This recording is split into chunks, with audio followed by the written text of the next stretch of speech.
Welcome, everybody. My name's Gaynor from Gaynor School of Cooking, and we are going to do cream puffs today, and eclairs, and gougere, and make pâte à choux. So let's get cracking and start some baking. I hope everyone's got their recipes close to hand. What I'd like you all to do, if you could mute yourselves, and then if you have any questions, by all means, unmute yourself, ask me a question, which I'm sure you will have.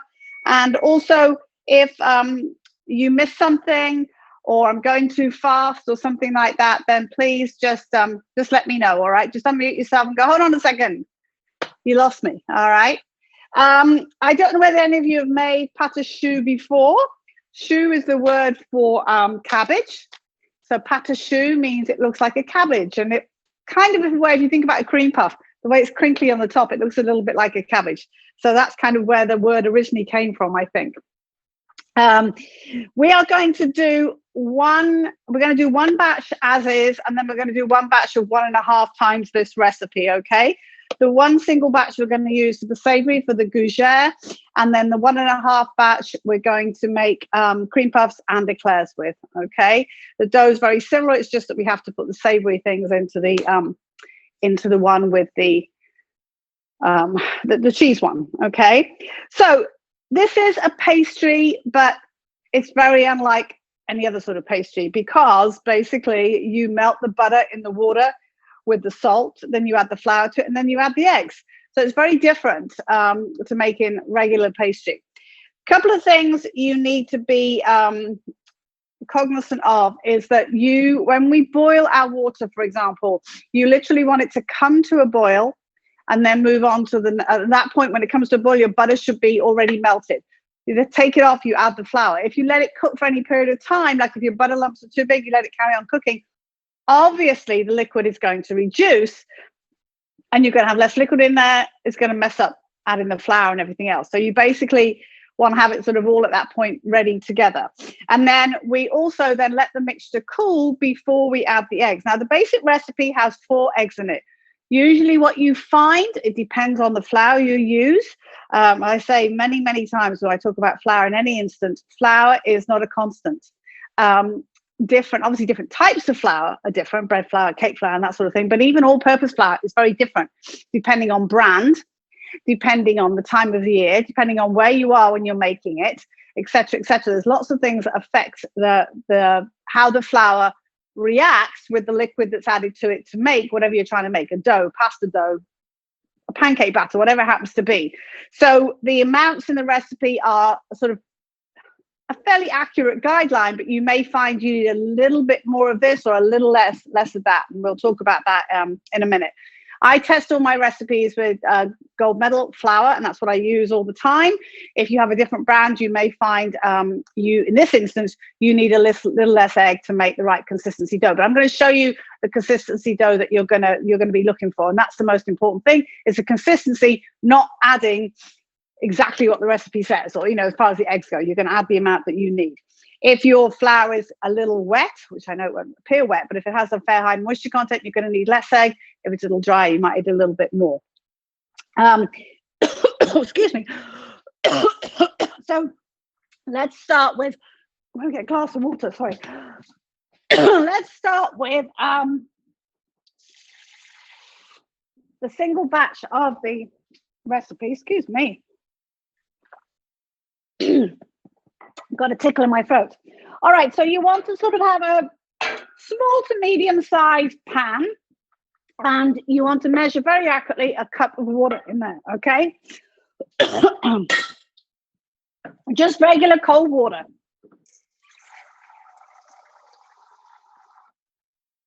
And make sure you got exactly right. And then you want a stick of butter. Now, with your butter, what I want you to do is I want you to cut this into small pieces. So what I'm going to do, I'm going to take my stick of butter. I'm going to cut it in half lengthwise this way. And I'm going to turn it the other way. So I now have 4 little sticks. And then cut those each in about, small cubes. but no more than half an inch thick. All right.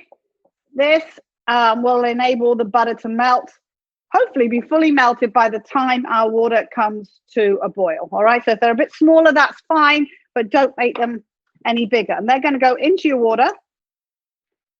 And we're going to add our half teaspoon of salt.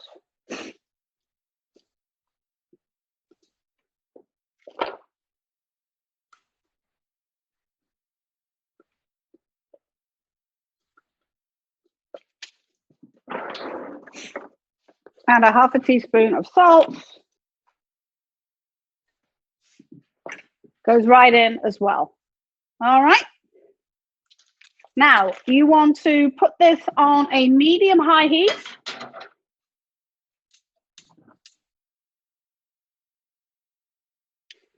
And you're basically going to watch it melt. Keep an eye on it. Make sure if it looks like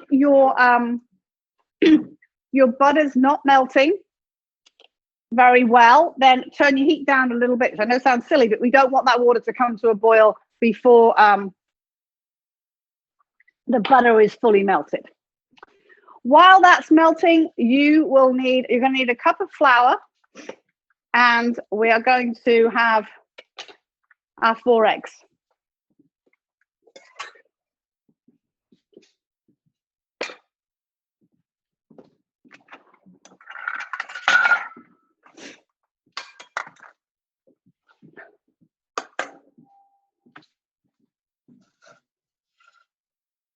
Now, as I say, this batch of dough we are going to use for our cheese, gougere.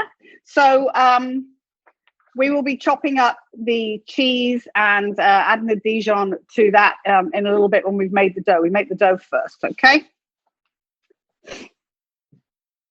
So you can move it around a little bit with a wooden spoon.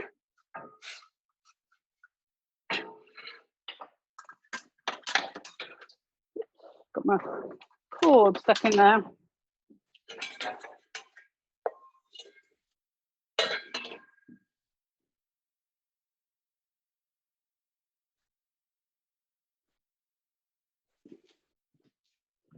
And when we go to add the flour, we're going to add all the flour together in one lump, one big thing of flour. We're going to mix it in. It's going to look like mashed potatoes, okay?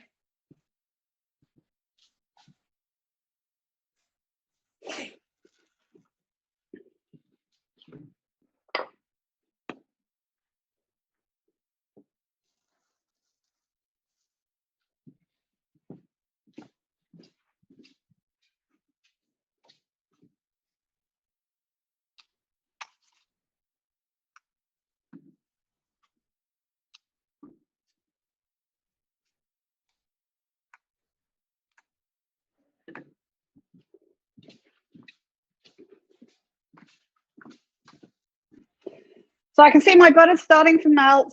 I'm going to give it a little stir around. That'll help it along a little bit. My water's starting to simmer a little bit, but as soon as it comes to a boil, I want that butter to be melted. And it almost is. It's almost melted now. My earbud's coming out of my ear. There we go. Oops. Okay.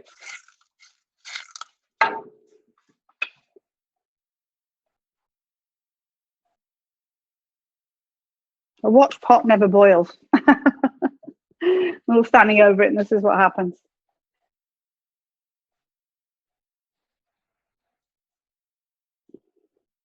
Okay. So your mixture should look sort of like melted butter color. I'm going to take it off. It's at a boil.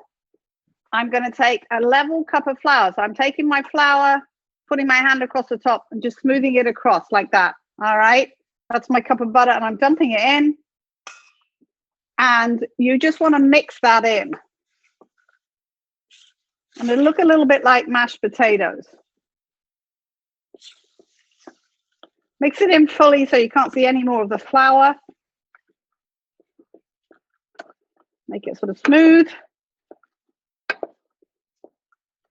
And it looks, as I say, just like mashed potatoes. You can see in the other things too. So when it's all nice and smooth and all fully mixed, What you're going to do then is you're going to return it to your heat, but low, as low as your heat will go, to a low simmer. All right, and you're going to put it on the stove, and you are going to turn it around. Basically, I'll show you off here how you do it. You're going to smear it across the bottom, flip it up, turn it over, smear it across the bottom, flip it up, turn it over, until it starts to look really shiny. It's usually about 3 to 5 minutes of doing this. Basically, what that's doing is that's bringing out the butter and reducing some of the water content.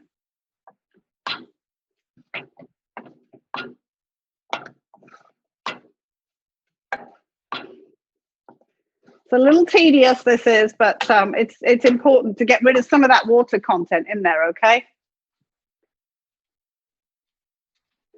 You got to keep moving it around so that it doesn't stick to the bottom.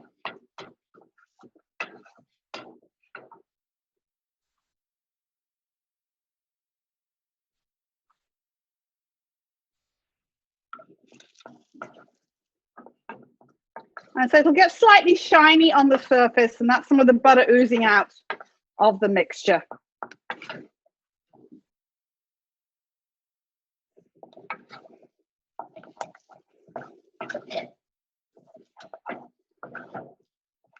Makes your arm ache a little bit doing this.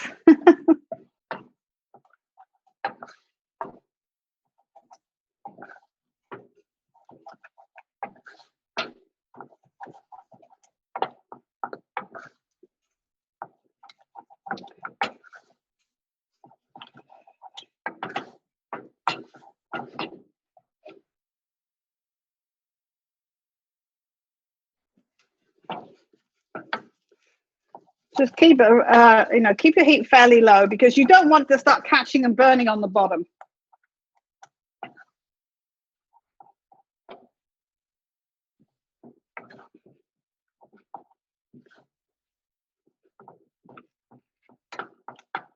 And that smearing it across the bottom is like distributing it, mixing it around, distributing it a bit more.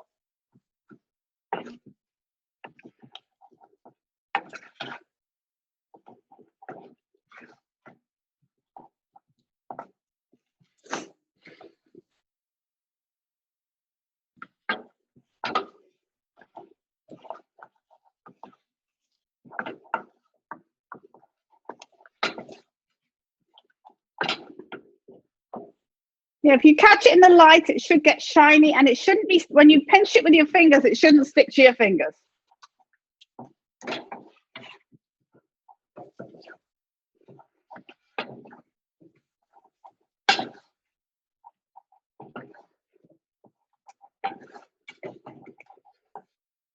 All right, I think mine's pretty good. I'm gonna bring it up. I'm gonna put my little mouse isn't working very well today, so I'm going to put my overhead camera on so you guys can, you can see what I'm doing. If I can get this on. Where are we? There we go. So that's, if you can see my dough there, it's slightly shiny. It's not hot, but it's not sticking to my fingers when I grab it, okay?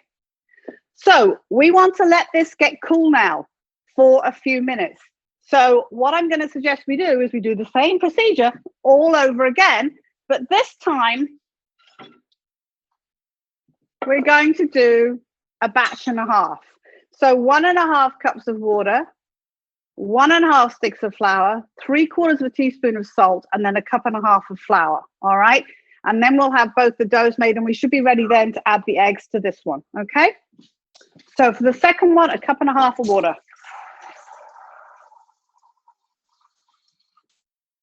Do make sure you measure accurately. Put this right here so it cools a little. The reason we want it to cool is that we don't want the eggs to scramble as soon as we put them in. So by doing it, letting it cool a bit,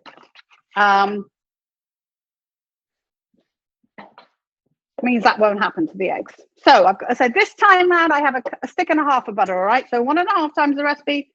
1.5 sticks of butter, 1.5 cups of water, 3/4 of a teaspoon of salt. The salt you put in either recipe, savory or sweet, because it helps to sort of bring out the flavor of the cream puffs, which is kind of funny, I know, but it really does. Salt is a very magical thing. It brings out the flavor in sweet and savory things, and that's why we use it so widely. So I'm cutting I've done the half stick. I'm cutting my whole stick now into those little pieces, about 1/2 inch wide. I'm putting them all in with my 1.5 cups of water.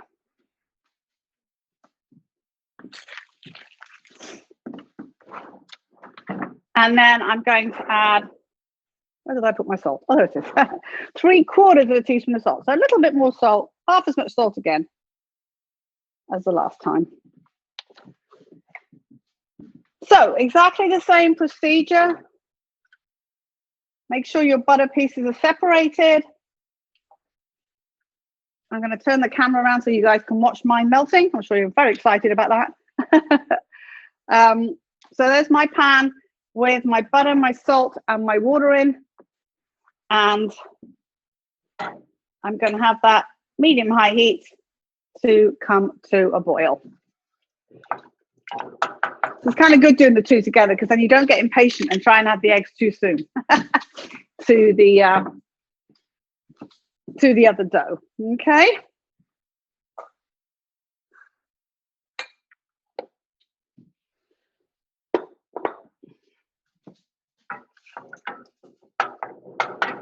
Make sure those pieces of butter are separated, because a couple of mine are sort of stuck together a little bit. Get a little knife, because I want to make sure that they are individual. They'll melt quicker. Oh, come on. They kind of stuck to each other. Come on. There we go. Whoop.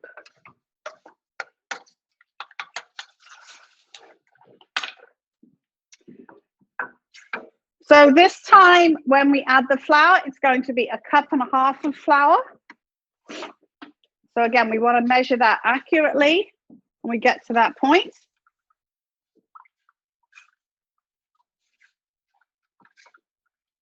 So I'm going to get my flour ready. 1, and then my 1/2 cup right there.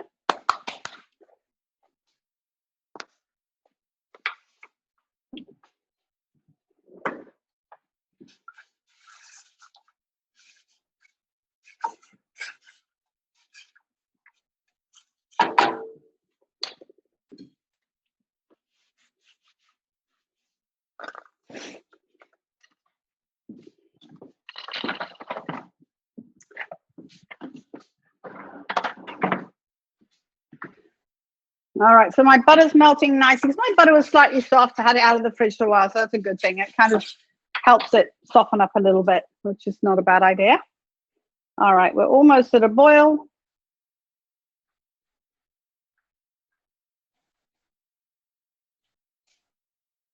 And I'm going to turn this off and add the flour here so you can see it. But I'm going to turn the heat off while I add the flour.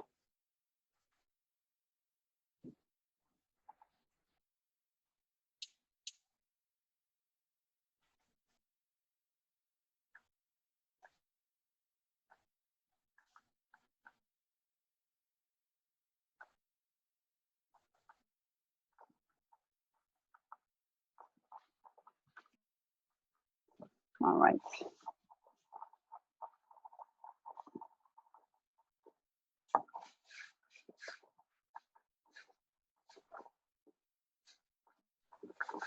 All right, I'm at a boil now. I've got nice boiling bubbles there. So I'm going to turn it off. Dump 1.5 cups of flour in, off the heat. I haven't got the heat on. Stir it in gently so I can get it all over the place.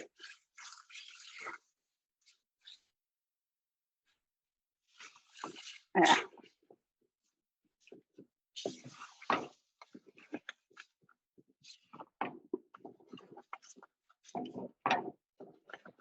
And as you can see, again, looks like mashed potatoes. Doesn't taste like mashed potatoes, but it looks like mashed potatoes. So mixing it all in, making sure there's no white bits of flour left. And then I'm going to put my heat back on low. Put it nice and low like that. And start that same process again. I'm actually going to put my time on. I usually do 3 minutes. And then I see how it is. That last one was a little wetter, so but this one seems funny. It can seem different just from different batches sometimes. So low heat, and I'm pressing it into my pan, flipping it over, pressing into the pan, flipping it over.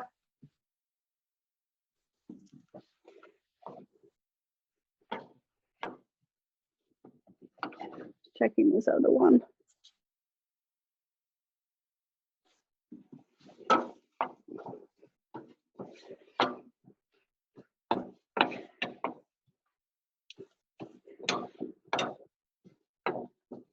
So a little tedious this, but very, very necessary to get some of that water content out of the dough and to get the right scientific combination of ingredients or amount of ingredients so that the dough puffs up when we cook it.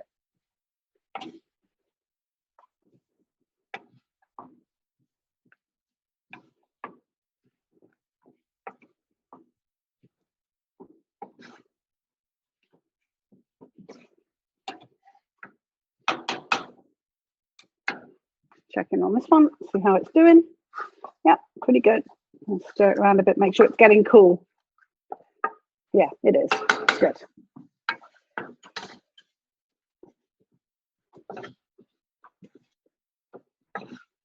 I don't know whoever came up with the idea of making this dough, but it's pretty cool.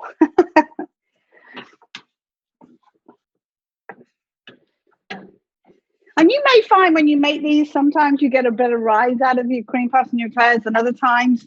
And you'll see with the gougere we're going to make, you don't get the same sort of rise out of that because it has the Dijon and the cheese in it. It's nice, but it's a different consistency really to the cream puffs.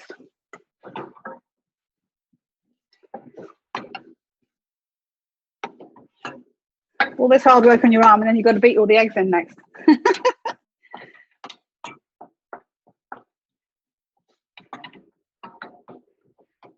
Now this one does look drier than the last one. Maybe I boiled it for a couple of seconds longer. I don't know. It's funny. So my first batch might not need as much egg in proportion to this one. Who knows? We'll see. You'll get to the point where you'll be able to visualize it and see the different consistency in it, even before you even add your eggs.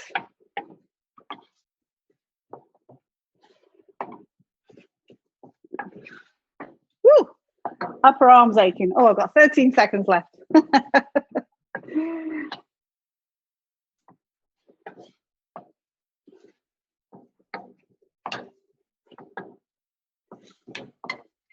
Right, there we go.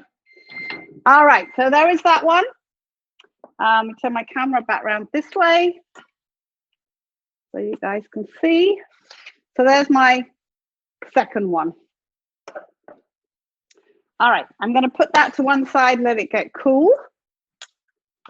And this is the original one. It's cooler. It's not cold, but it's cooler now. So we can start adding our eggs. So hopefully everyone, I'm going to give you like about a minute to finish doing your dough to make sure that everyone's on the same page. All right.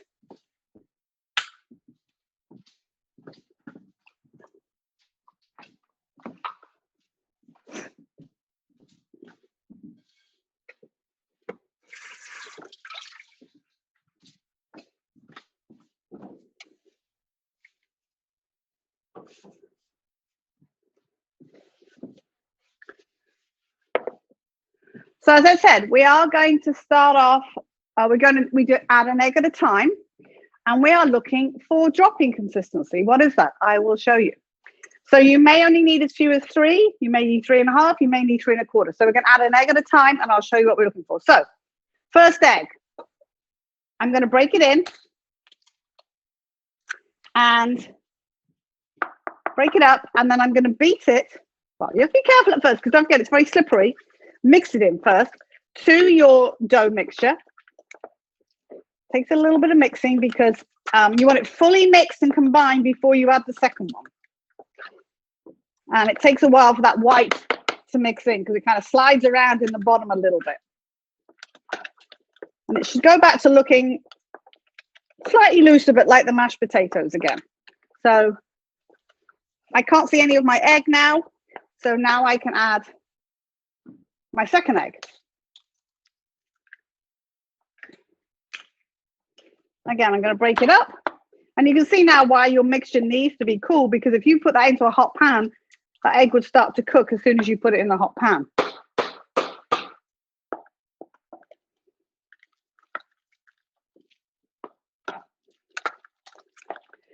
Now we're looking for this dropping consistency. I'm not there yet, but the dropping consistency means, this basically means that the dough will pipe out and hold its form. And I'll show you in a second what we're looking for. Really get that mixed in.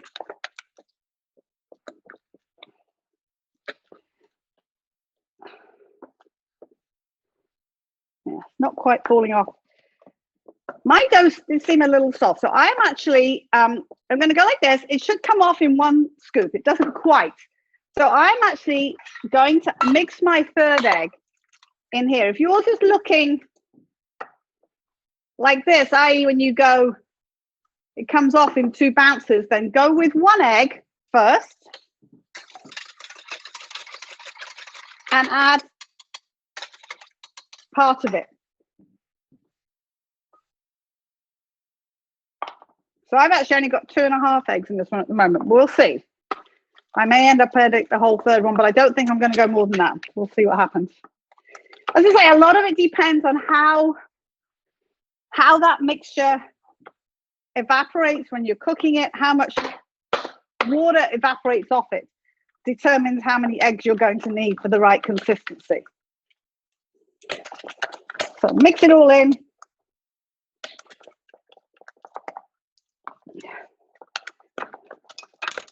All right, I cannot see any of my white now, and I'm going to lift this up. I'm going to pick it up in a big spoonful and go, and it fell off. That is 2.5 eggs. I have enough in that one. All right, if yours doesn't do that, it clings onto the spoon, you want to add a bit more. If I add any more, it's going to make this mixture way too soft, and it's not going to pipe out properly. Okay, so that may just be, maybe I didn't have my heat quite as high as I did the second time. I don't know, but I could tell that it was a little softer when I started off. So this is the one that we're going to use for the gougere.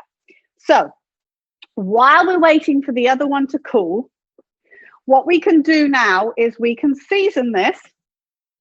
And what we're going to season it with is some cheese, which I want to grate, and 2 tablespoons of Dijon mustard.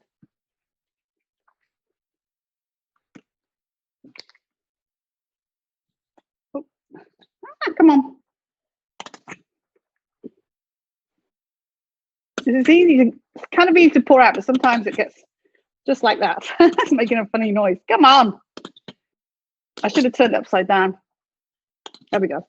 So 2 tablespoons, I'm sorry, of Dijon mustard. It is, as I say, I think perhaps I just didn't boil this quite as long as the second batch, because I could just tell it was a little softer, which is, as I say, this is why the amount of eggs is not a hard and fast thing. All right. So I currently have, as I say, this is my regular one. This is the one I'm going to make the gougere with. For this, we're going to grate the cheese. Now, you want to grate your cheese because we're going to put it in a piping bag. If you cut it into cubes, you'll never get it out the piping bag. So what I'd like you to do, take a little bit of your cheese, because you're going to sprinkle a few bits on top. So I'm going to cut this into some tiny, tiny little cubes, this little piece, because I'm going to sprinkle this on the top of my gougere when it's piped out. You don't have to do this, but this bit we're going to, as I say, we're going to sprinkle on the top. The rest we're going to grate, and it's going to go into that mixture. Now you can grate it on the big side of your grater, all right? On the, sorry, I've got that side. Okay, it doesn't need to be on the really skinny side. That will be enough to grate it. I do like cream puffs, but my favorite thing to do with cream puff dough is this gougere. I've also done it where instead of putting cheese and mustard in, I've just put very, very finely minced garlic in there. So you could put anything in it at all. You could put garlic and basil. You could put a bit of tomato paste in with it as well. You know, it's kind of fun. And it's a great little appetizer to make either someone's house or to have with drinks or something like that. It's really nice. All right. There is my cheese, about half a cup of cheese. I'm going to pop it in there. And I'm going to stir it in. So stir it in well.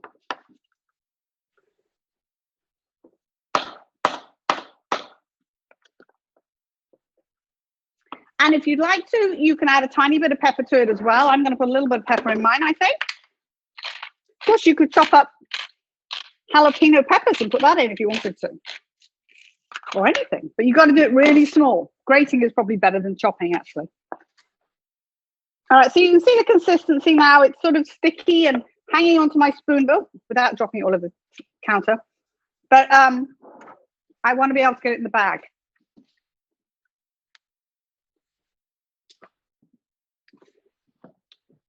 So that is that mixed, and I'm going to pipe it out in a minute. I'm just getting rid of my eggshells. As I say, if I'm going too fast, guys, please yell at me, okay? You go, you're going way too fast. I'm just going to talk about your options with your cookie sheets and what you do. Now, you can do one of two things. You can either line them with parchment, or what you can do is you can put melted butter all over the surface. And I'm not going to do it with the cheese one because the cheese is out. And then you put butter all over it, and then you run it under cold water and just tip the water off. What happens then is when this is cooking, that water vaporizes and stops your pâte à choux from sticking to, the pâte à choux from sticking to the cookie sheet, okay? So either way works fine. I do think when you're doing the cheesy one, it's a good idea to parchment because sometimes a little bit of the cheese oozes out or the stuff comes off the side and sticks to your chopping board, all right? Now, this is great, but it slides around a bit. So what I'm going to do, I'm going to take a little bit of my dough here out of my pan, and I'm going to dot the four corners, in fact, even here as well, of my cookie sheet so that when I put my parchment paper on, it stays in one place. Now, this is really important. This is more important for this one a little, but particularly when we do the eclairs, because we're doing them sideways, and you may end up the parchment paper will slide, which will make it very tricky for you to roll out. To pipe out your eclairs and your cream puffs, really. All right. So that's my cookie sheet there. Now, one other thing I want to show you, whether you're lining a pastry bag or a Ziploc bag, and you're doing this on your own. Let's put my cookie sheet over here for a minute. A good thing to do is to take either a large glass or a big measuring cup like this. I've got to cut the end off my little thing here.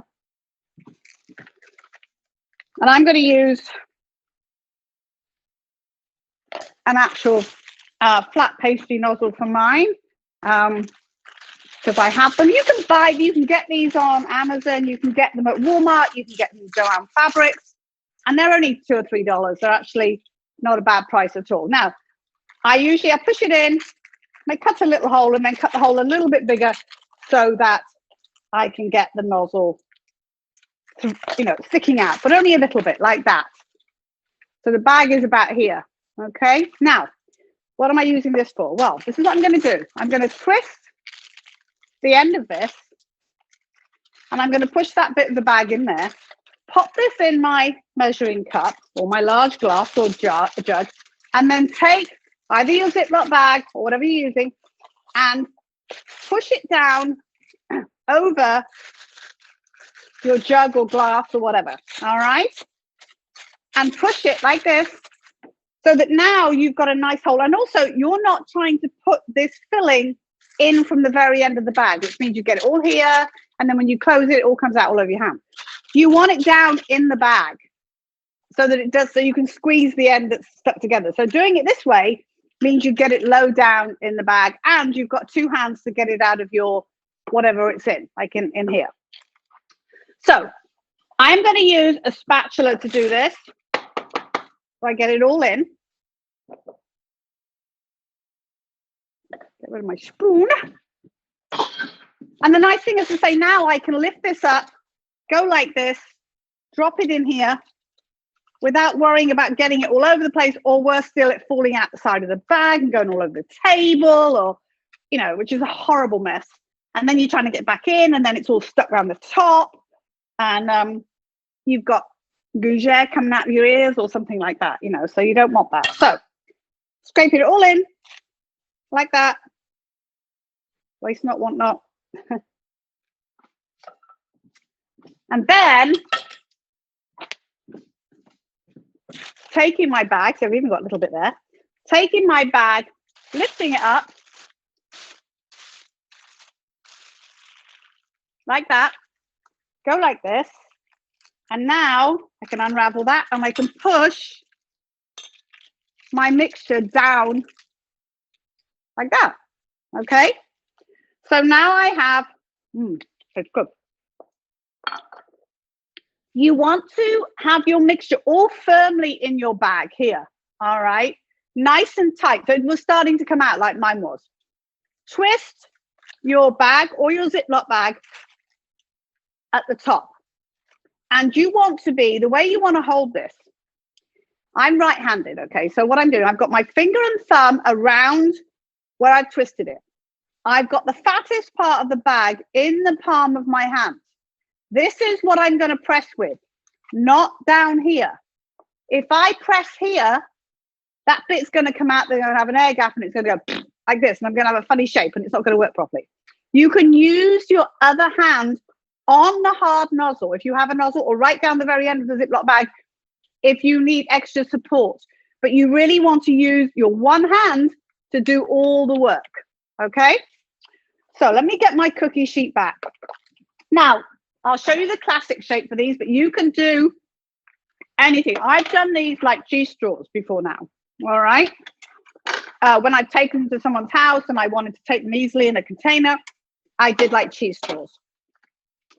But what we're going to do, and it doesn't have to be perfect, we're going to do a big circle. Now, if you have a big cookie sheet, you want to do it as big as you can around. Now, I want you to watch me, because if you've never piped before. Now, the action is, which I know sounds funny, it's hard to do a circle, but it's a lot easier to do a circle if you think of your body and your arm like a pendulum. So what you do is you start with it over here. And I know you can't really see what my feet do, but I'm going to go like this, and I'm going to rock my arms back like that. So I'm keeping my arms absolutely still. I'm losing the stuff out here, but I'm moving my body, which helps me get a circle. It doesn't matter, it just makes it easier. Also, the nozzle wants to be about quarter to half an inch off your cookie sheet. I'm going to press, and I'm going to go round a big fat circle, or as close to a circle as I can get. And I'm pressing with my right hand, and I'm guiding with my left. This is not meant to be absolutely perfect, like perfectly piped. Okay, so like that. Then what I'm going to do, tighten your bag again. I'm going to do it from here, and I'm going to do one on the inside. Now it's a bit easier, inside and touching.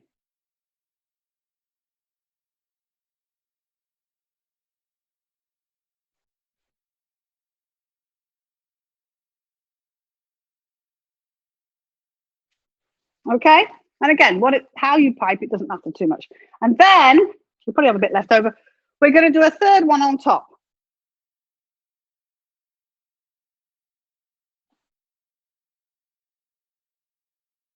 Woo! I'm off the edge of it. My circles are never that great. Right, put that little guy back there. Okay. So I have some left, which I usually do. So you could do another circle in the middle, or you can just do some little straws down the side. Press it, keep it close, about 3 or 4 inches, and then do another one.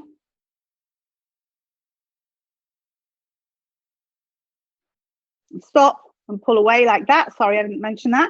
Yeah, so you want to do it. This is how we do the eclairs actually as well. So I'm pressing slightly on the side. I'm pressing. I'm stopping pressing, and then I'm going to go back like that so we don't get points, because the pointy bits will burn. And I've actually got my other hand on here, but I'm just guiding it so you guys can see what I'm doing. Stop, pull it up like that. Doing it on a slight angle like that means you can make these a little thicker. You see, I haven't got my pastry bag completely perpendicular. I've got it at a slight angle. And I'm going to do one more over here to finish this up. If you get, you need to push it down. You got to keep it firm. And at the end, you need to do that. You need to get that last little bit. You don't want to waste it.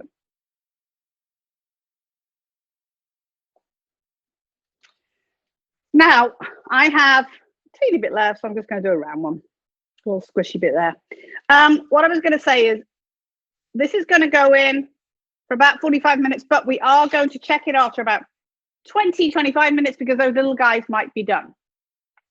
All right, so what I want you to do now, if you have a little bit of egg left, great. If not, break another one. I want you to take a little bit of egg and just lightly egg wash the top of this. Don't press hard and don't go down too much. Just lightly over it like that. And then we're going to sprinkle on those little cheese bits if you want to, or extra grated cheese. The only thing with the grated, if it's grated left, it sometimes gets a little overdone. So I'm just going to pop these on here like this on my little wreath all around. And then this is going to go in a 375-degree oven.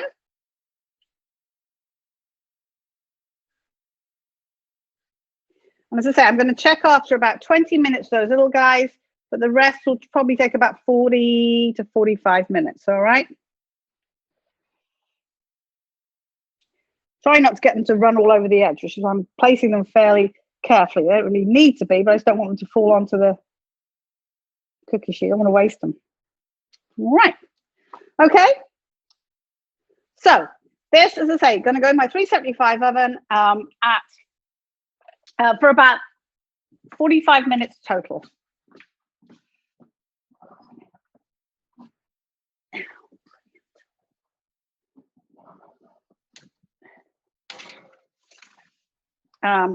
All right, I just got to check my temperature on this because it's a little high. Oh, I think my...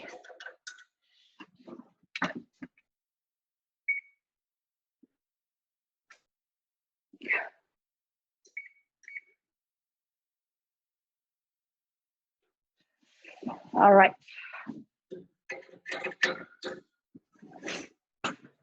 So I'm going to put my timer on for, what did I say, 15 minutes, I think, to start off, just to check.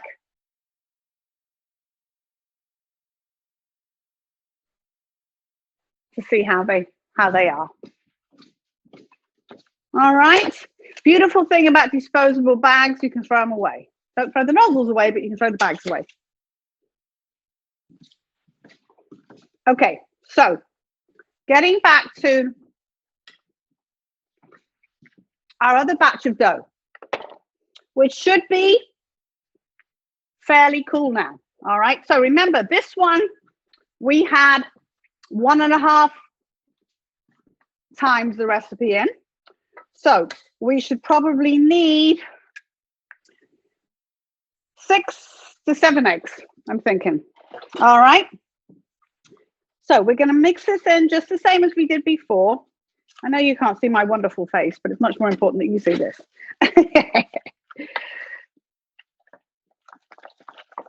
So each egg gets mixed in. See it right now, it would just all fall off the spoon. It's not going to hold together.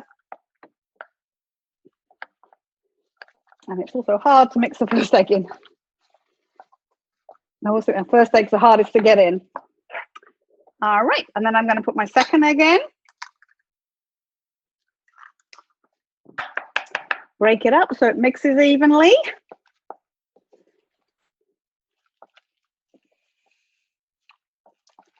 Now with the cream puffs and the eclairs, they go in initially at 400, and then after 15 minutes, we reduce the temperature to 350. The 400 temperature gets them to rise. The 350 allows them to cook at a lower rate and cook inside. So that's why it's important to turn them down. All right, so I have 2 eggs in. I can see I'm nowhere near, obviously, enough egg yet.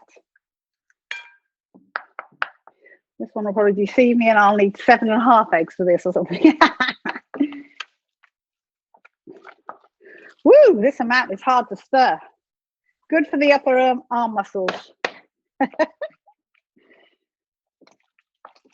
Woo! Who needs to work out when you make cream puff dough?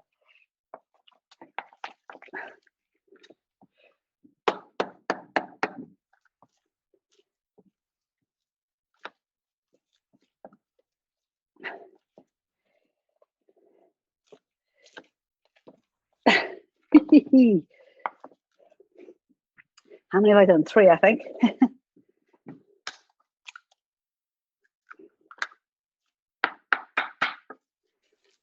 So this is my 4th, and I really want at least probably maybe 6. No, not 8. Well, not 7, 8. I mean 6, 1.5 times. Yes, 6. So I'm probably going to need. I've added 4. I'm definitely going to add the 5th one. I can see. Whoa. Yes, you definitely want to do it by hand. You don't want to do this in a mixer. You can't really see the consistency in the mixer. You'll probably end up adding too much because it mixes in really easily. This way you can see what you're doing. You can feel it. And I've never done it in a machine. I've only ever done it by hand. And I use a machine as much as possible for most things, but not for this. Because you just can't. You'll add them in and then you'll put it in and realize, oh gosh, that's too much. Because the machine will not disguise it, but you won't be able to feel it. So anyway, you got to work if you're going to eat all these cream puffs, you know. You've got to burn off the calories first. All right, let me see. So no, see, I'm not dropping at all. It's not coming off. I didn't expect it to. So I am on egg number 5, I believe. Yes, I think so. And I think I'm probably going to need part, if not all, of my 6th one. So it just goes to show, even 2 batches made back to back, I needed different amount of egg, relatively a different amount of egg. Woo!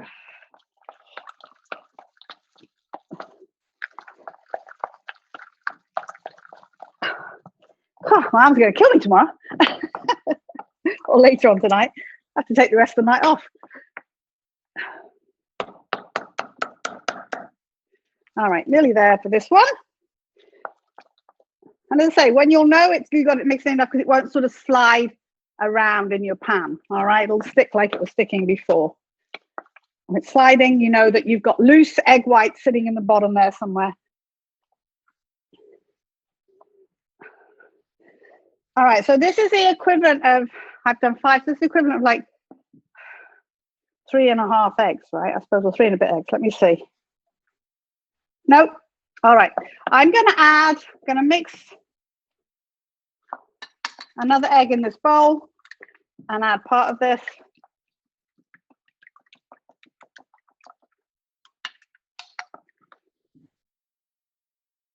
About half of that, and mix it again. And that probably should be enough, I think.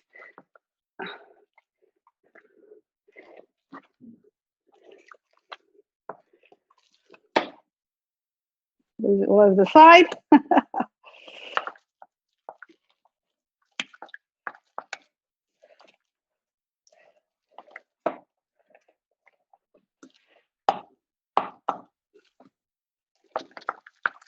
And the reason this is hard is because we have a batch and a half, so it makes it a little bit more work. All right, let's see. Scrape this off.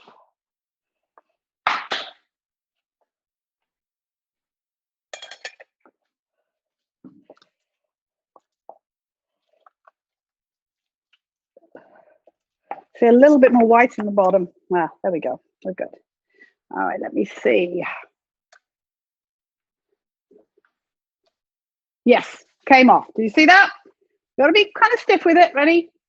Hit it on the side. It fell off. It's good. Okay.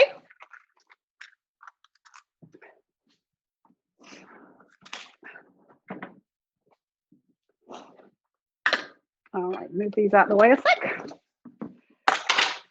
All right, so I suggest when we pipe this that you do it on 2 separate cookie sheets if you can, because if you're going to do eclairs, and the cream puff, they'll cook slightly differently. So you want to make sure that you've got them on separate cookie sheets, okay? All right, I'm going to show you. Grace, you can watch me pipe these, I'm sure, and then you can do yours in a little bit. So I have cookie sheets again. This one has got a fill pad on it, so I don't have to put anything on it. I don't have to stick it down in the corners. Now, you want to another Ziploc bag or another pastry bag or whatever you have, or if you've got to wash the same one out. Same procedure for getting the dough in. You should be able to, if you're only using a Ziploc bag, I would suggest you put half of your mixture in and then half in another bag. It'll be a bit easier to work with. In fact, I may even do that with this, to be quite honest.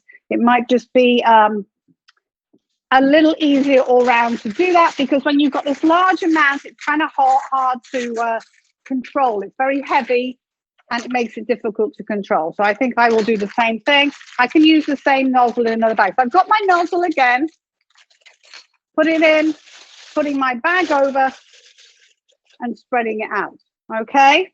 So I'm going to put about half of this mixture in here, roughly.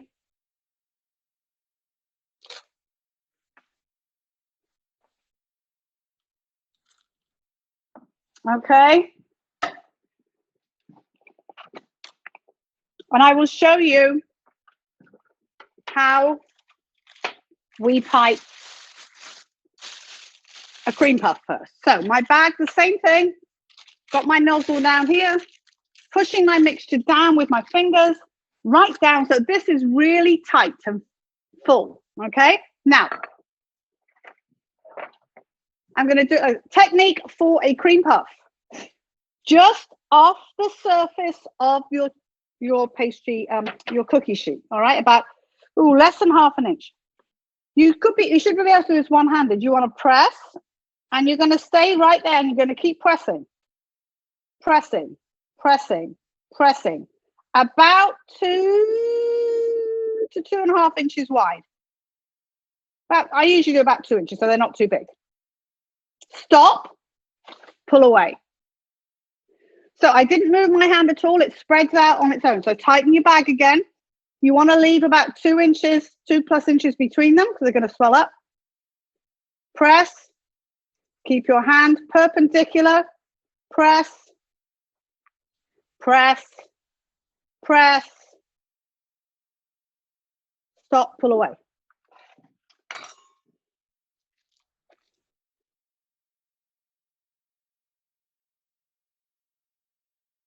Now, if you've never done this before, don't be surprised if these don't work out perfectly.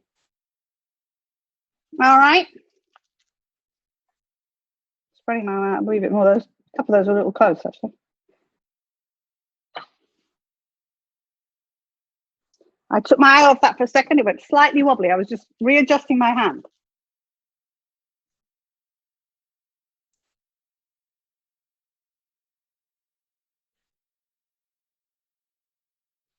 And they are going to get bigger. So I'm just using my one hand, pressing my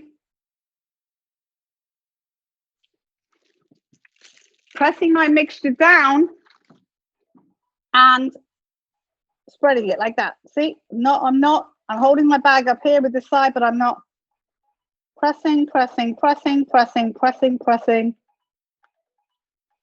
Stop. Okay. And I'll do one more of these, and I'm actually going to refill the same bag. I think I can, because I've got this big bag. That was my phone going. I didn't turn it on, put it on silent. All right. So now, with these cream puffs, I want to get rid of that little tiny, I don't want to glaze the top, because I'm going to put confectioner sugar on them. But I'm just going to touch the top. The trouble with doing classes at your house, the phone goes, but that's okay. And the point of this, right, is because I just want to get rid of that. Remember I said you don't want points because they'll burn?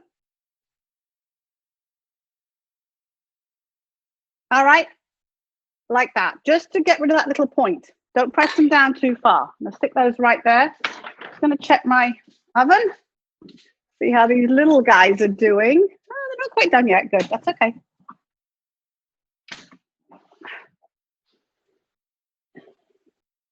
Oh, good.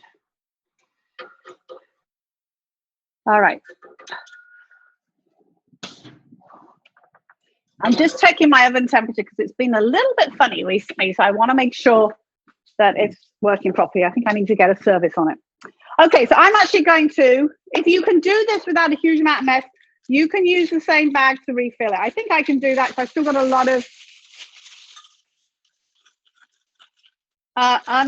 ungooey bag at the top. So I think that I can do that without bothering to take the nozzle out and do another bag. So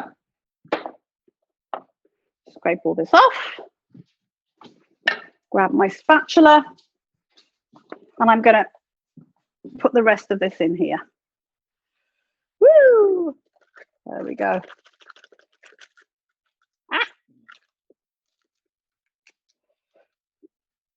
Use your good old rubber spatula because then you get it all out. Don't waste any.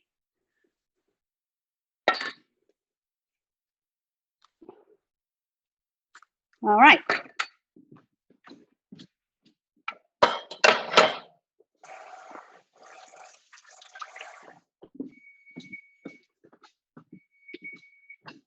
All right, that's my timer, but I don't think those little ones are quite done.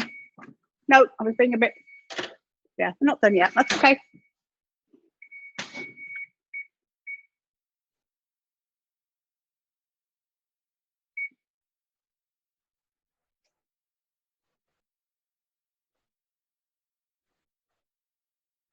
All right.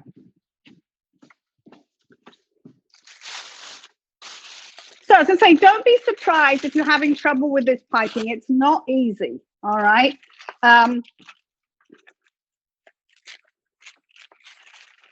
So it's, you know, it takes a while to get used to it. Now, I've done something very bad here because I refilled my bag, and you probably can't see, but I've got an airspace down here. So I've got to try and push my dough in there into that little airspace of it because I was refilling my bag. Let's see. All right. Okay, so I'm going to do the same thing with this dough because I've got the parchment on this. I'm going to dot it to stop it from rising up. Okay, so with my eclairs, my first eclair may have an air bubble in, but this is what you're going to do. You're going to start There's going to be about 4 inches long. You're going to start perpendicular like this, and you're going to squeeze enough till you get a little that it sticks. And then you're going to turn your pastry bag on its side and push into that. So you've got like wrinkles. So it's making it fatter. It wants to be about 1 inch wide and about 4 inches long. And then you stop and just lift it up and back so that a little tail is just sitting on the top there. All right. So remember, if you do it all on the side, it's going to go and it's going to slide away from you. So you don't want that. So you start off, little purchase on there, turn your bag and press. And you can use your other hand to guide. All right.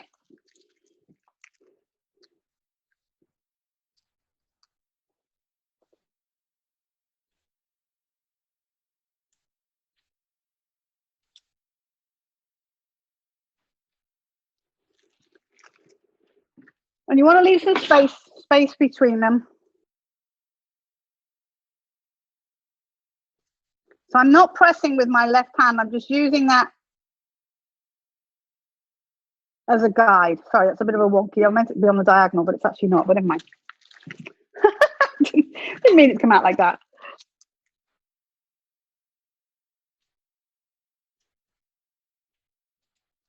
My definition of diagonal is very bizarre. There we go. Got them all over the place.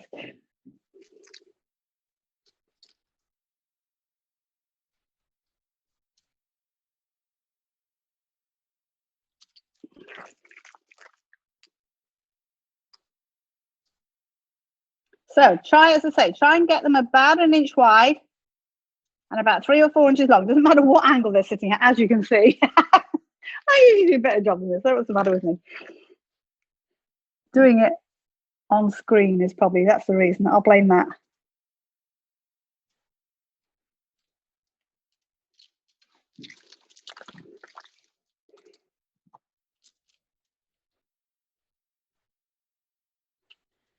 I hope you can see that I'm pushing into it and sort of making it fatter. So a bit like we did the cream puffs to start off with, and then I'm pulling it away.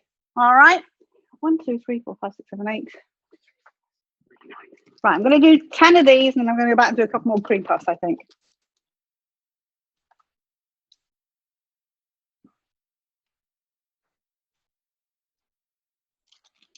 All right. And we'll do a couple more cream puffs.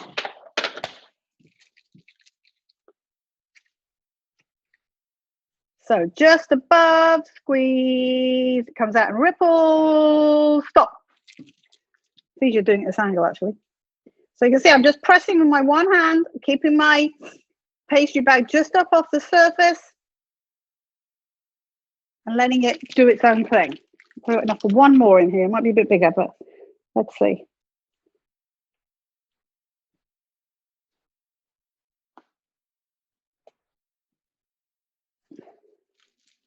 All right, now a tiny bit more to that one.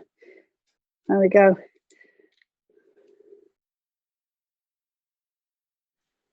That's good. This is a bit of a funny shape once I just added that on top. Okay, so I'm egg, as I say, I'm just dotting these with egg just to knock that edge down. And then I'm going to do the same with the points on these as well. Tiny bit of egg, just knock that point back onto the eclair. All right. Let me check my little guys, see how they're doing. Nope, still not done yet. All right.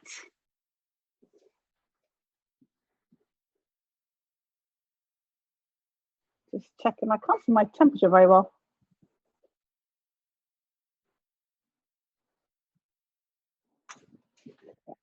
Okay. Just going to correct my oven. Okay, so those are ready to go in. I'm just regulating my oven a little bit. And then these guys are going to go in. Now, cooking these, okay? So what we're doing, they are going to go in, excuse me. They're going to go in the oven now. I'm sorry, 425, not 400. I'm sorry, 425. They're going to go in at 425 for 10 minutes, and then they're going down to 350. Sorry, I was thinking about the other thing. And then we turn them down and let them cook and dry out fully. All right. So I think mine are ready to go in. You can put 2 trays in at once, one on top of each other.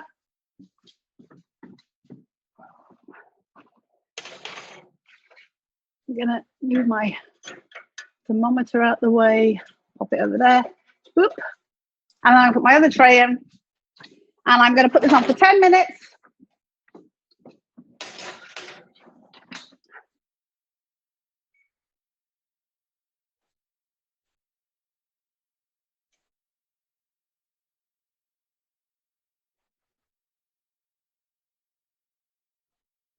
Okay. You want to get, you need some sort of cooling rack to put your stuff on when it comes out, because it will get soggy otherwise.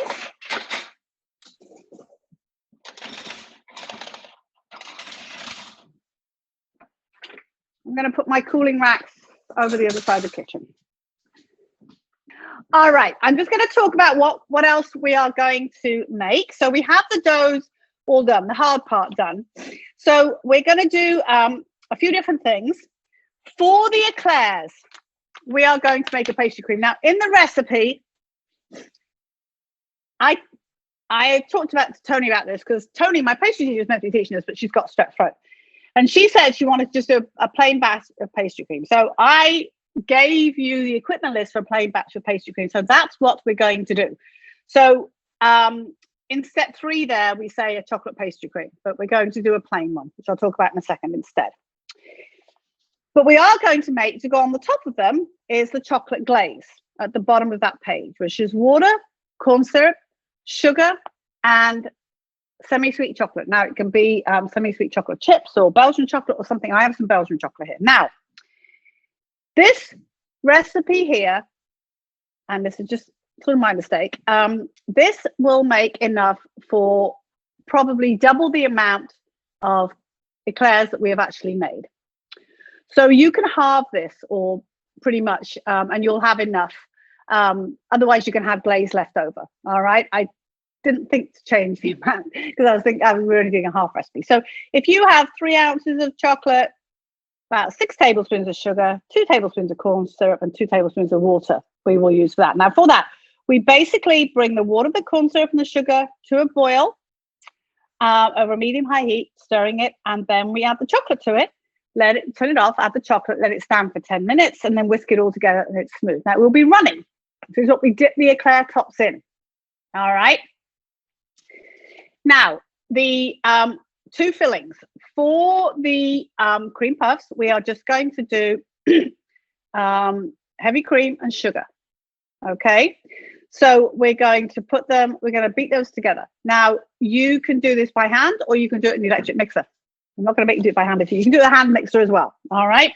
We will just beat those together, and then we can flavor it. You can either flavor it with some vanilla, or you can flavor it with some sort of liqueur of your choice. Okay. I am going to do mine with a little bit of Grand Marnier orange liqueur, but you can just do vanilla. If you're adding the vanilla, just add a teaspoon of vanilla. If you're doing an alcohol, add about 2 tablespoons after we've mixed it. All right. And that is going to go inside the cream puff. For the eclairs, we also say we're going to make a pastry cream, and that is on the back page. Creme pâtissière. Pastry cream is used for lots of different things. We're going to make a batch of pastry cream. You may not use quite all of it, but we'll make a single batch. It's 3 egg yolks, 4 to 8 tablespoons of sugar. Now, the amount of sugar in a pastry cream varies. It's personal taste and what you're going to use it for. I think we will go, we'll go in the middle. We'll do 6 tablespoons of sugar. All right. a cup of milk, 4 to 6 tablespoons of flour, a little bit of butter, that's to stop it getting a skin on, and a teaspoon of vanilla.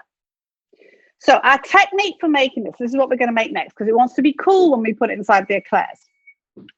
Hold on, let me check my timer again. I think it's my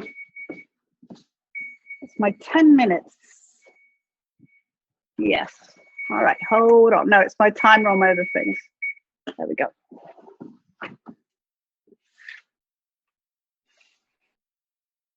Yeah, getting there. I just want to check the timer. I'm checking it every 10 minutes or so because I just want to see how it's progressing. Okay. So we're going to start with this. So what you're going to do, you need a bowl,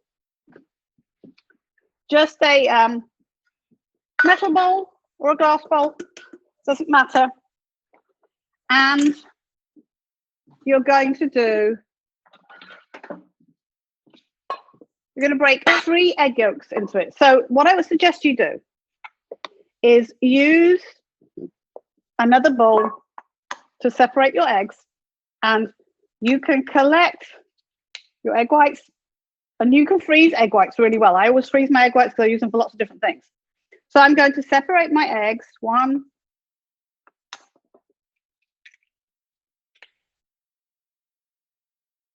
so in my bowl here, I have 3 egg yolks.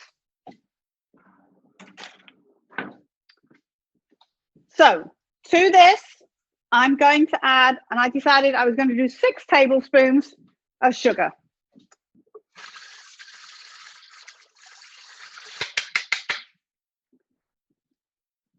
Without the mustard on the spoon would be a good idea, I think.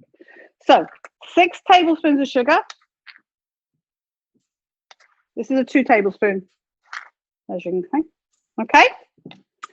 And you want to use a small whisk. Whisk those together.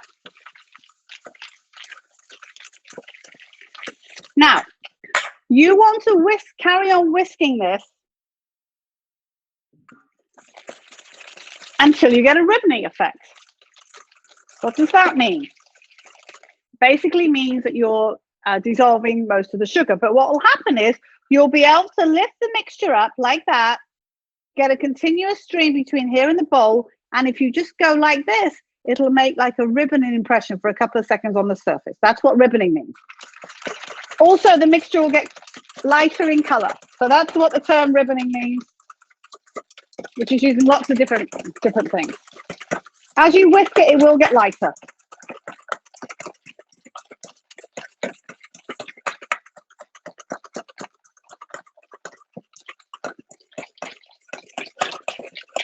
And it thins out as well. Get lots of whisking today. All right, I'm almost there. I'm almost got a continuous stream between my bowl and my whisk.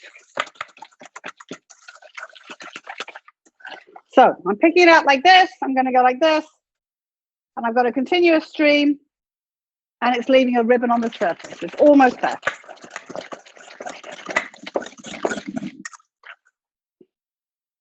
I know you guys can't see that very well, but I do have a continuous stream. See? All right. Now, we want to heat our milk. So you want to heat your milk to what we say is scalding. Scalding is when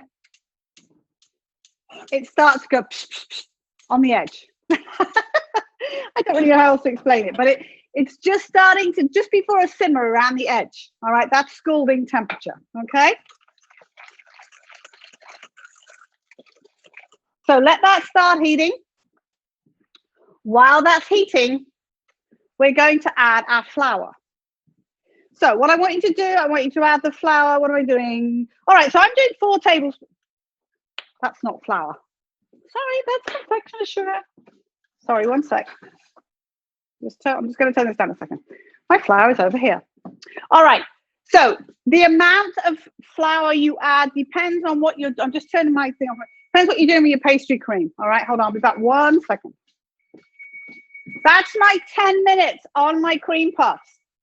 I'm going to show you guys. They've puffed up quite a lot. I'm going to rotate them.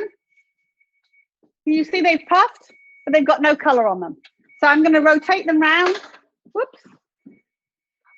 And I'm going to reduce my heat. Whoops. So let me just.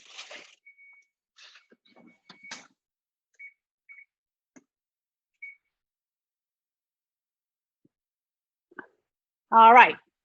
So I'm going to leave those for about another 15 minutes, I think.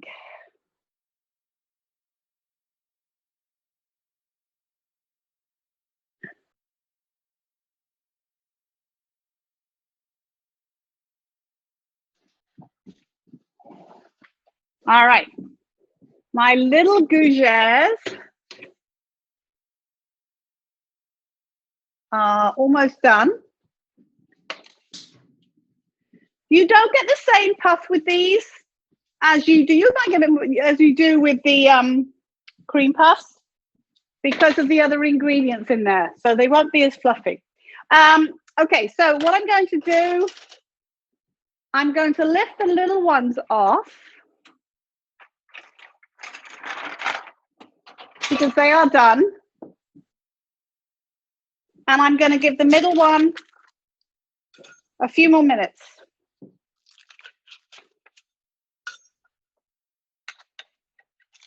Oops.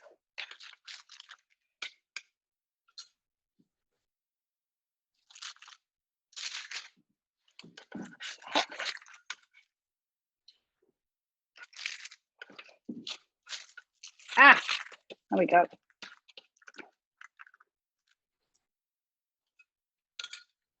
So I'm going to give the middle, the big one, like another, I think 10 minutes on that one.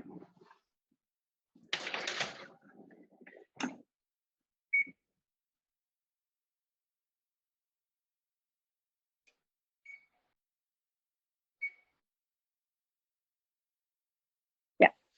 Okay. All right. So sorry. Back to our pastry cream. So I have my eggs and my sugar in here.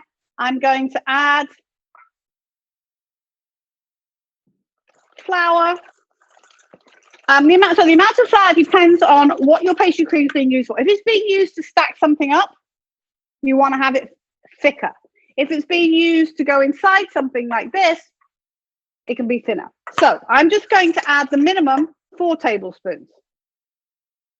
All right, that'll make a slightly thinner pastry cream, and we're going to pipe this into the inside of our eclairs. So it doesn't need to be terribly thick. It's not using to sort of build something up. You think about a cake layer, it's not pastry cream in a cake layer, but the same sort of idea. So beat each tablespoon in. I'm using a half of this 2 tablespoon container.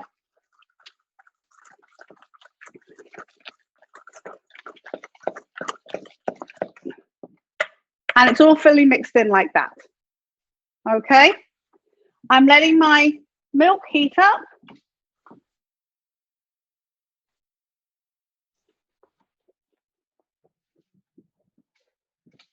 Just checking my little gougère. They taste good. Now the trick is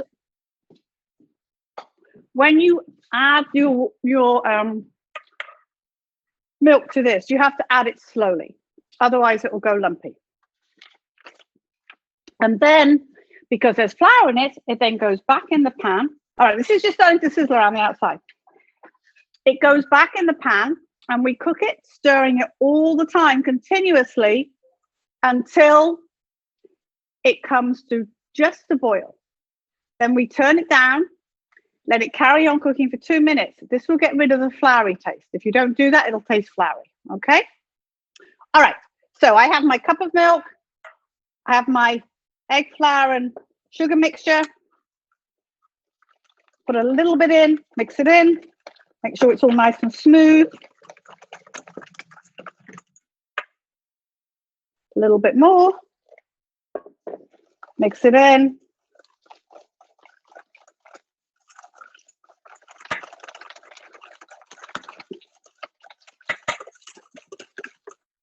Bit more. You can be a bit more generous as it thins out because then it's not going to go lumpy. But make sure you get all around the outsides and get all of that eggy mixture in there. And then the last bit in and mix it in.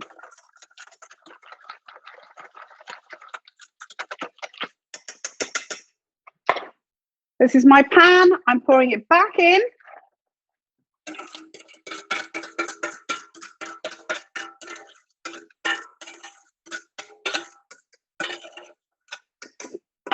Now I'm going to return this to the heat, but I'm going to show you what we're going to do.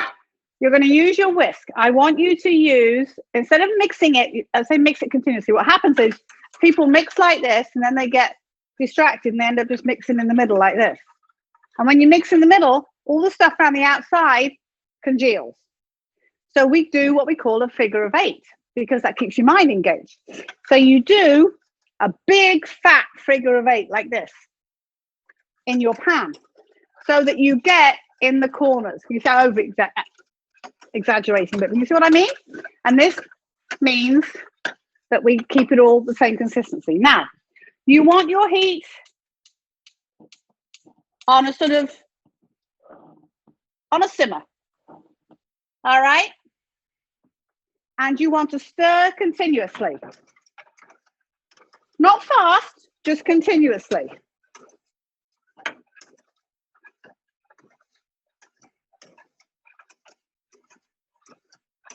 It's not difficult, you just got to do it smoothly so that it all stays the same consistency.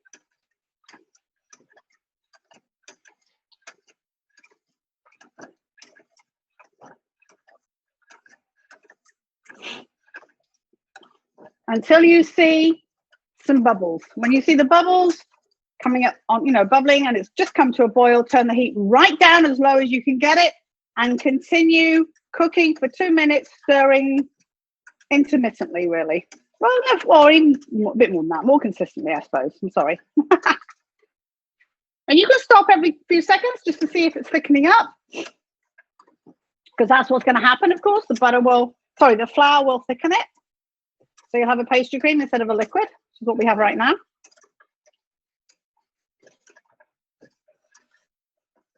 I'm going to lift mine off for 2 seconds because I do want to check my eclairs and my cream puffs. All right, they're doing great.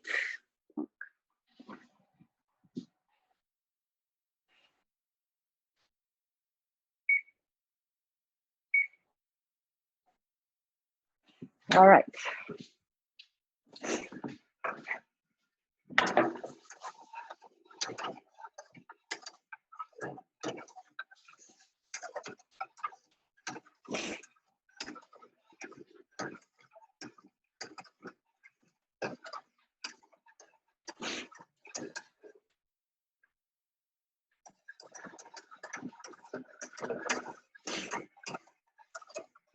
And don't have your, it should be a good simmer because you don't want it too low. If it's too low, believe it or not, your mixture, it hydrolyzes, which is really strange. It means it gets thinner rather than thicker, which is some highly scientific thing. As I say, baking is a science and it does weird things. It can do weird things. I can feel mine starting to thicken a little bit, so I'm going to make sure I really keep that figure of 8 motion going so that the corners do not get thick, basically.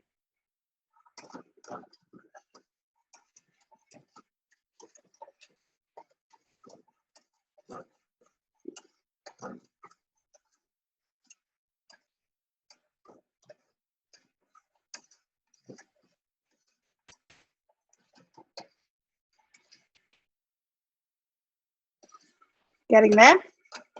If it does get a little thick in your corners, take it off the heat, give it a good whisk. If you feel, that's a good thing about doing it constantly, because you can see if it's a little bit getting a little bit thick in one corner, just take it off, whisk it to get rid of that thickness, and then go back to your heat again. I'm almost at a boil. I can see it's getting there.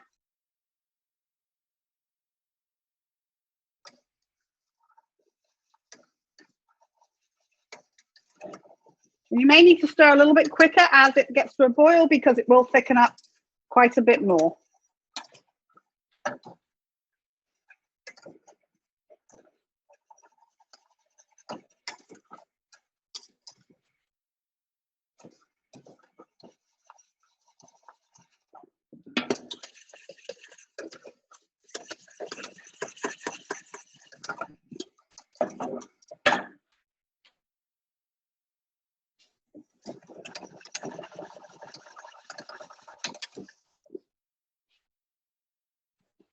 All right. Okay, I'm at a boil, so I'm turning my heat down as low as I can get it. And I'm going to let it cook for 2 minutes. So I'll put the time on for 2 minutes. I usually guess it, but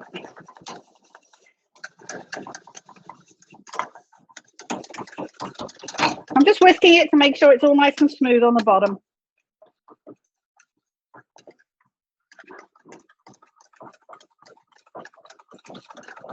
Now, the extra little bit of butter is for you to pop on the surface of this so it doesn't get a skin on it. The other option you have is to take a piece of paper, plastic wrap, and put it right down on the surface. Because if you leave it sit, it's going to get a skin. Now, we do want this to cool. So I want you to put this into a bowl and pop it in your fridge.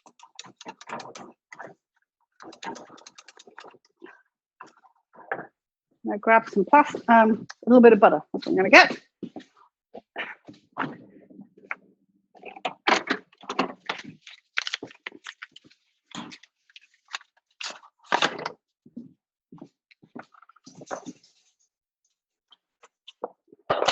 And basically all you're going to do is rub this piece of butter over the surface, all right, when it's finished. Taste it. Still a little bit floury.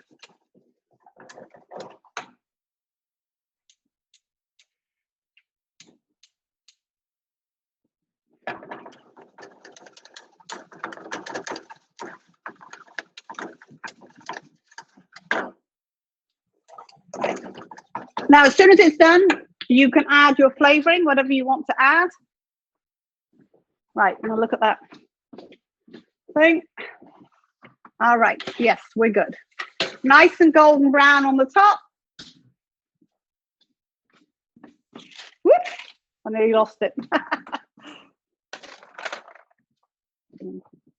All right. All right, so that is my pastry cream in there. Should be lovely and smooth. I'm going to grab a bowl to put it in.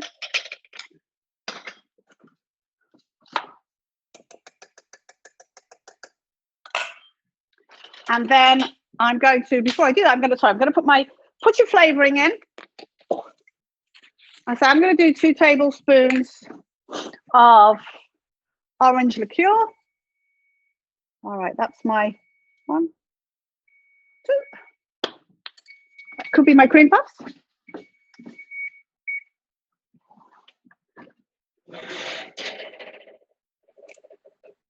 All right, they look pretty good.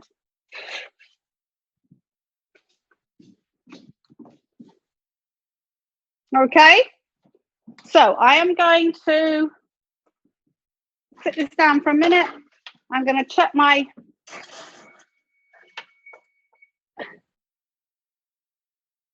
they should feel very, very light to the touch. These, much lighter than you would think. Yes, I think they're good. Okay, so I'm going to let those sit there, and I'm going to take them off the racks in a second so they can cool.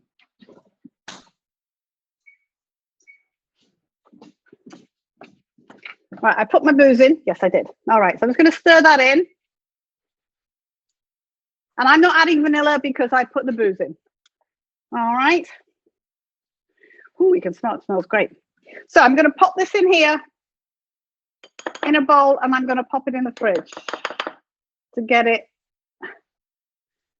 cool. Okay.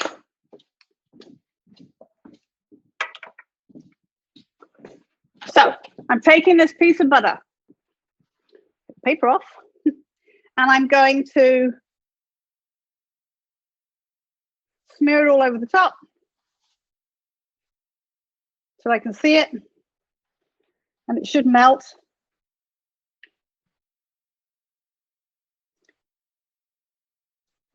On there to stop it getting a skin on the top. All right, and then pop it in the fridge.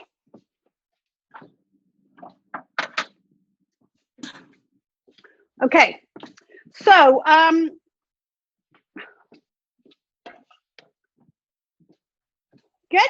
take your cream puffs off and let's let them get cool on here on your racks. Okay, and do the same. Don't worry too much about your gougere. We're not filling it or anything, so that we can just let it get cool on its own.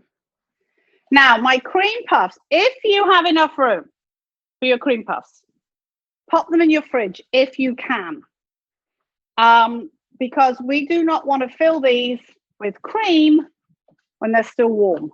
So I think I've got enough room to pop them in my fridge. The eclairs will cool a little quicker, so they should be okay. All right. All right, now I need to clean up some of my horrible mess. Okay, anyone got any questions? I know you're all very quiet.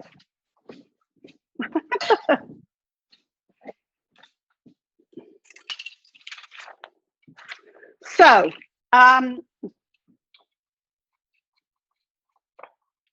let's do our chocolate glaze. Now, I'm using Belgian chocolate that I've chopped up into small pieces. Now, as I say, if you're using semi-sweet chocolate chips, that's great. Not as much work as this. This is really good chocolate. You definitely don't want to use a milk chocolate because milk chocolate doesn't have enough chocolate in it, enough chocolate liquor in it, so it doesn't taste chocolatey enough when you cook it and heat it and add it to other things. So for this, I have about 4 ounces of chocolate there. All right, I got fed up with chopping it. That was enough. So I'm going to do 2/3 of this because that's going to be plenty. So I am going to do 3 tablespoons of water, 3 tablespoons of corn syrup, and 6 tablespoons. Is that right? Yeah, 6 tablespoons. No, hold on. What did I do? 4. Okay, 5 tablespoons of sugar. All right. And I'm going to do it in a pan if I can find a pot. There we go. I'm running out of all my pots today. Here we go. There's one. So I'm going to get my water.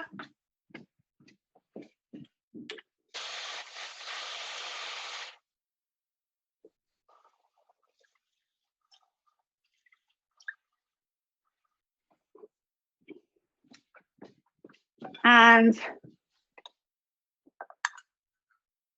my corn syrup.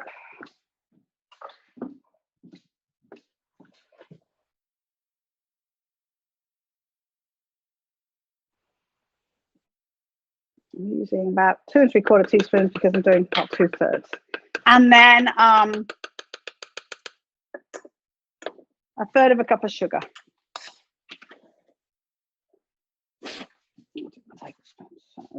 1, 2, 3, 4, 5, and a little bit. So this you want to melt very gently on your stove. Okay.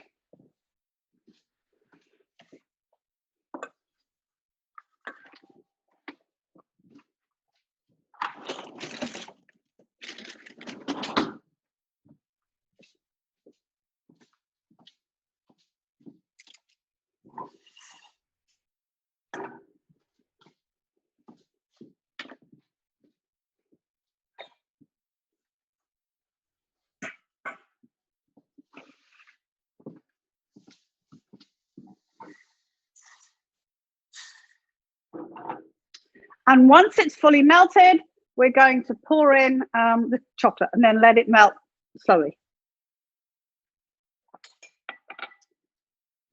Remember, this is what's going to go on top of the eclairs. You can put it on top of the cream puffs as well if you want. Entirely up to you.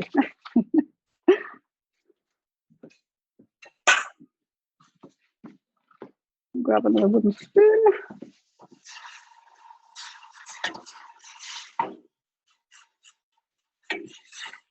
So let the sugar dissolve.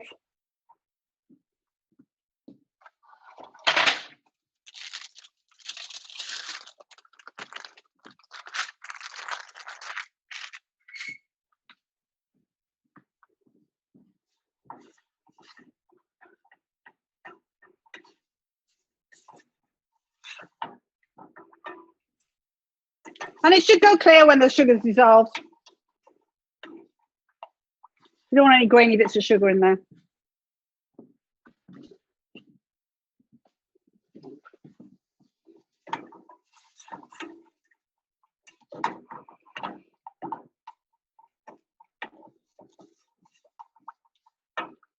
Almost there. And you are going to be able to whip your cream in your mixer. Now, if your cream puffs aren't cold enough, then you can always do it a little bit later. It's up to you. All right. I'm pretty much dissolved. So I'm going to just put the chocolate into the pan and let that dissolve. All right.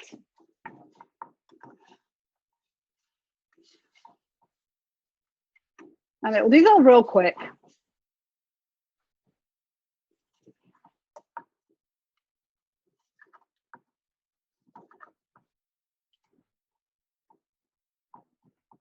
I've got a couple of slightly bigger lumps of chocolate in there. All right, and then for our cream, we are going to beat the cream for the cream puffs. You can do it with a hand mixer or you can do it with an electric mixer. It's up to you. All right, my chocolate is all melted. I'm just going to let that sit at the back. We want to keep it fairly warm because we want to keep it liquid. All right. So I'm just going to put my cream. I have my electric mixer right here, and I'm just going to, with my, the whisk attachments, this piece, I'm going to put in my cream, and then I'm going to let it come to sort of softish peaks first, and then I'm going to add the sugar and let it mix in. All right.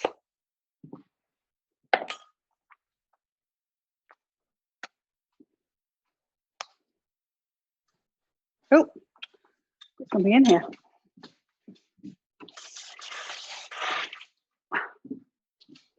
All right.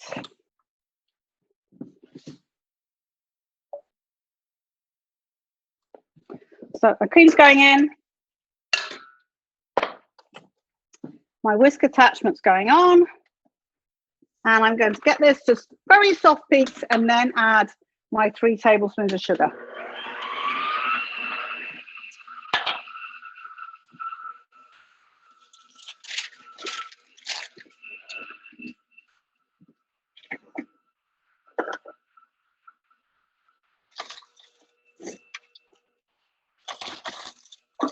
That's not going to work, is it?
Yeah, so wait till you've got a like gentle peaks, and then you can put your 3 tablespoons of sugar in.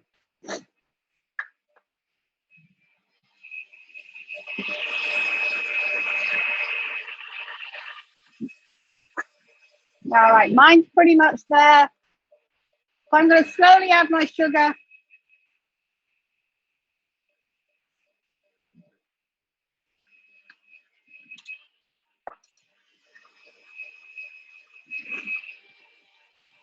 And we want it to hold its shape. All right.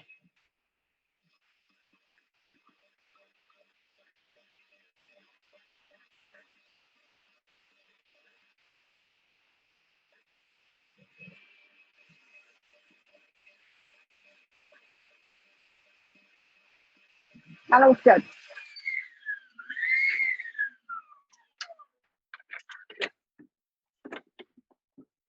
So it's holding its shape in there. All right. Stick it back there a minute. Now, I'm going to put it in my pastry bag. Actually, I've got this on here properly. Second thoughts, I'm giving it a couple more seconds. Sorry. Just looking at it, slid a little bit more than I wanted.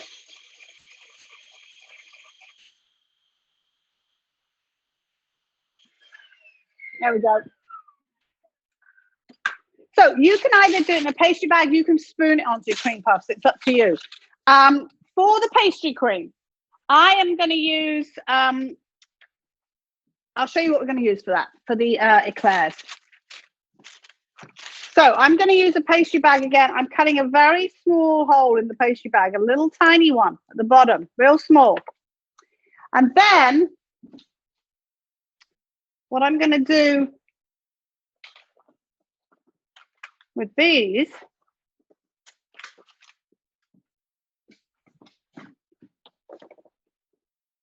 I want you to take your eclair. You can use a small knife or you can use a little skewer. And I want you to poke a hole in either end and give it a wriggle. Like this. So we're going to put the pastry cream in a bag and then we're going to push it into here. All right. So I'm going to do that with all of these.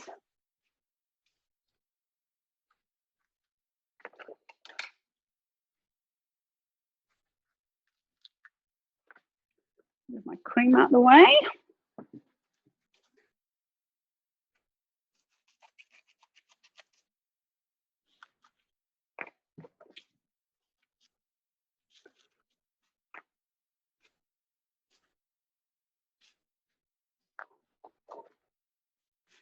You can, if you want to, if you know, as I say, if you haven't got a pastry bag or whatever, you can actually gently cut the top off carefully and put your pastry cream inside if you want to.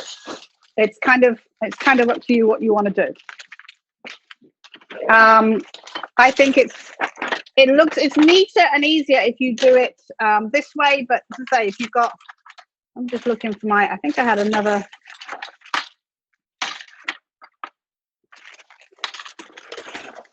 So what I'm going to do, I have a small plain nozzle.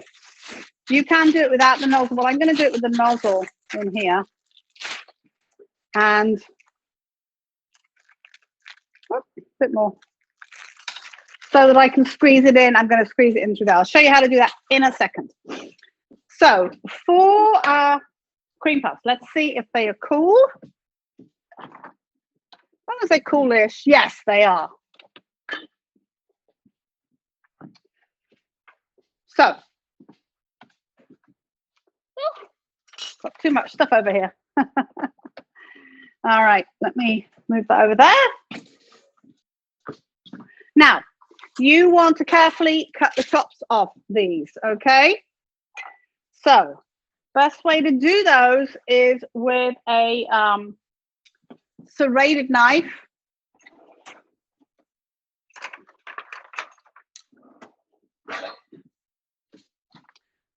Very gently, just cut through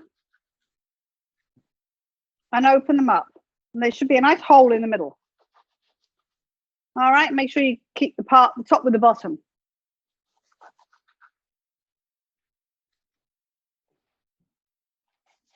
Gentle cut because they're very fragile.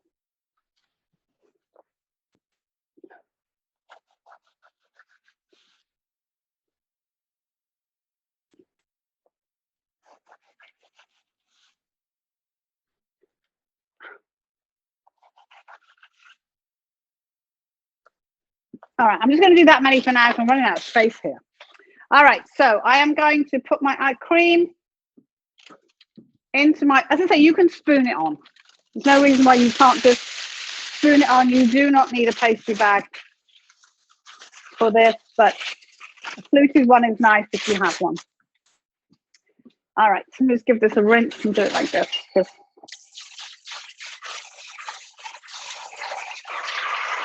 As I use my measuring cup for something else. All right, so I'm going to do the same thing again. Makes it easy to get the cream in.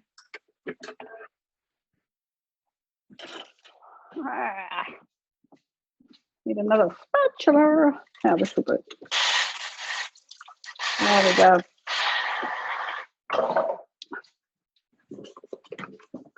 So my cream in to my bag, or as I say, just scoop, spoon it in. Preferably don't throw it all over the place like I just did. Yum, yum. I really don't do this when I make it, when I'm doing this to people in house, believe me. It's only because I'm eating this, doesn't matter. All right. Push it down. Make sure you get the air out. Bit of air in there. And then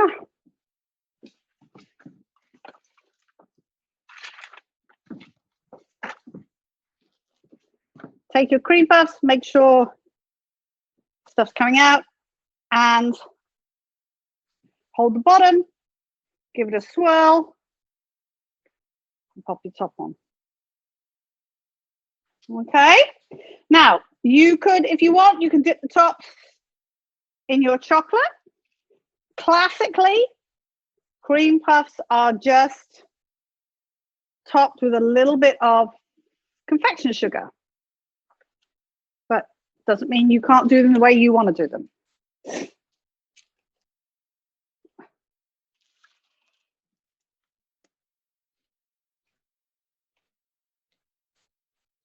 Okay, there's some of them, not all of them, and then I have some confectioner sugar here, and I am going to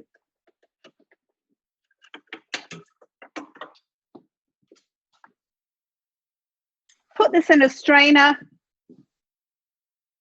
and sprinkle it over these like that. Okay, so that is those. I'm going to put them on a plate so you can see how pretty they look, because they don't look very pretty sitting on there. Ooh.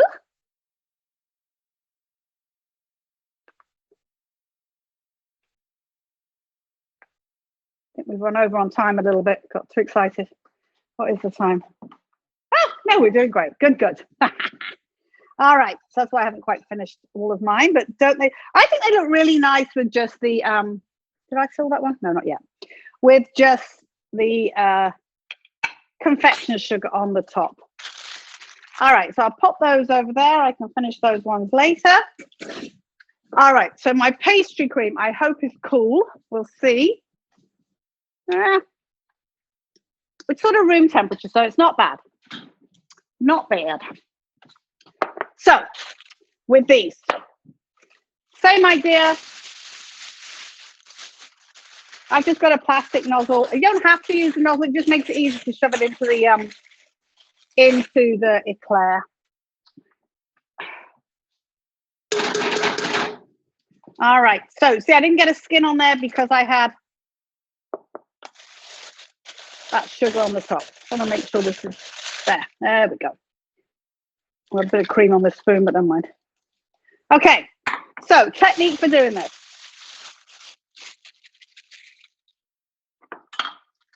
Again, get your bag tight. Make sure your stuff's coming out. Perfect. Take your eclair. Stick your nozzle or the edge of the bag into your eclair and press. And you'll feel it start to move a little bit as it fills up under your finger. Or it starts to come out the little hole there, like that. Make sure you get the bag, oops, I'm all right, the bag into the hole, the nozzle or the tip of it. And the same the other end, push. All right.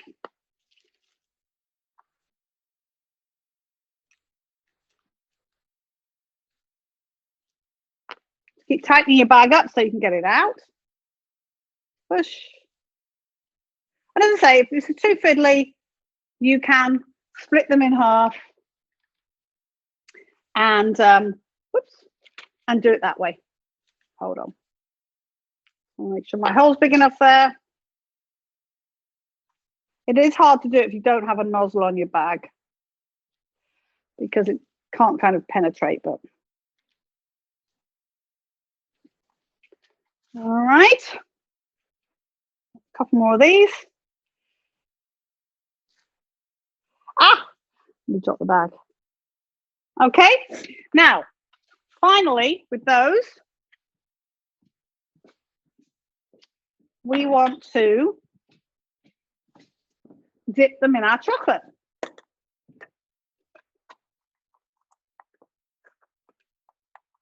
Give it a stir around. If it does solidify completely, it has to be very low temperature to solidify, but if it does, just heat it up gently, okay? So what you're going to do, let me grab another plate.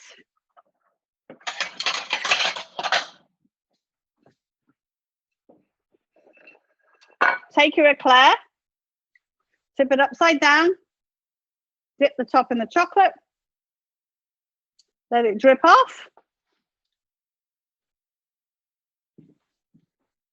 If you can't get it in your pot, you have to put it in something else. Okay? Yum, yum.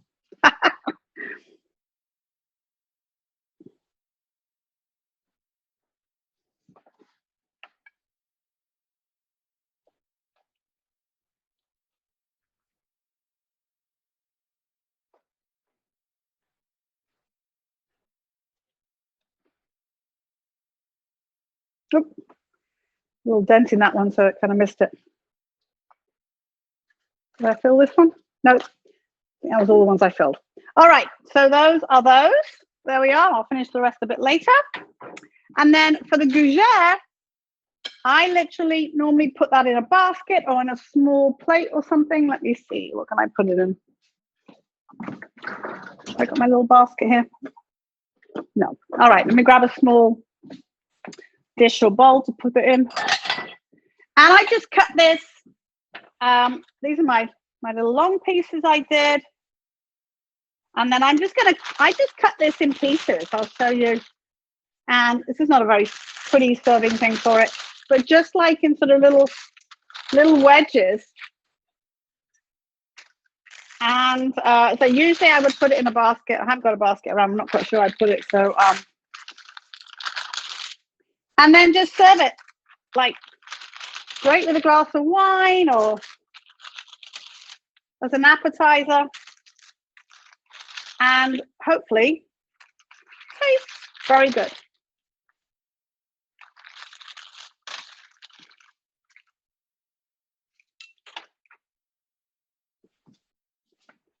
Okay, so just like that, cheesy, nice flavor, that lovely taste of that lovely pastry. And those are my little flat what's name ones, the other ones. So there we have it. We are all done, and we did perfect on time. It's just 4 o'clock, 4:01. How about that? All right, guys. Well, have a great rest of your weekend.